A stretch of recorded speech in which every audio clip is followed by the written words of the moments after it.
જય જવાન જય કિસાન guys, welcome back to my blog.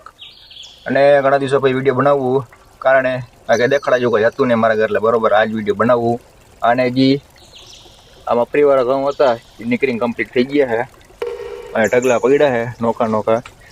આ વજન થઈ ગયું છે અને વજન કેટલો થયો છે એ પછી નેક્સ્ટ વિડીયોમાં તમને દેખાડીશ. અને આજે જે કપાવાળા જે પહા ઘઉં છે એનું હાર્વેસ્ટિંગ કરવાનું છે, એટલે 10:30 પછી જ કટર આવવાનું છે. અને કઈ રીતના કાઢે કેટલી ટાંકી નીકળે એ આ વિડીયોમાં તમને દેખાડીશ. તો બને રહીજો વિડીયોમાં, કટર પછી તમને મળી આવે.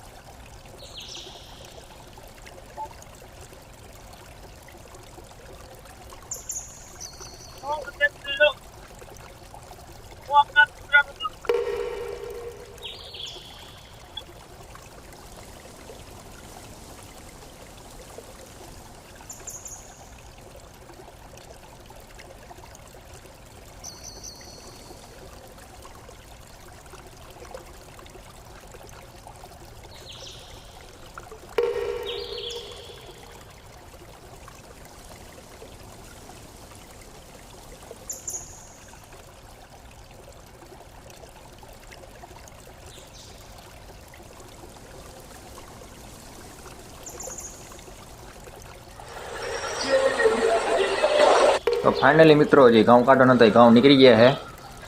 ને હું અત્યારે આવ્યો મારા જૂના ઘરે, જે તમને આગળના વિડીયોમાં દેખાડું કે લારી ઘઉંની ભરાઈ ગઈ કમ્પ્લીટ છે.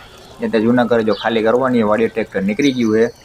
ને પ્લસમાં જે ઘઉંનું આજ હાર્વેસ્ટિંગ કર્યું, કેટલી ટાંકી નીકળી, ત્યાં ઢગલો કર્યો છે, શું પોઝિશન છે, તમને કાલના વિડીયોમાં દેખાડીશ. અને જે ટ્રેક્ટર આવે છે એમાં કેટલોક ગણતરી અમે કરી કઈ રીતના ચોથા ભાગે તમને કાલના વિડીયોમાં દેખાડીશ. વિડીયો જોવો હોય તો ચેનલ સબસ્ક્રાઈબ કરી દીજો, જેથી કરીને તમને એક ઇન્ફોર્મેશન તમને જડી જાય.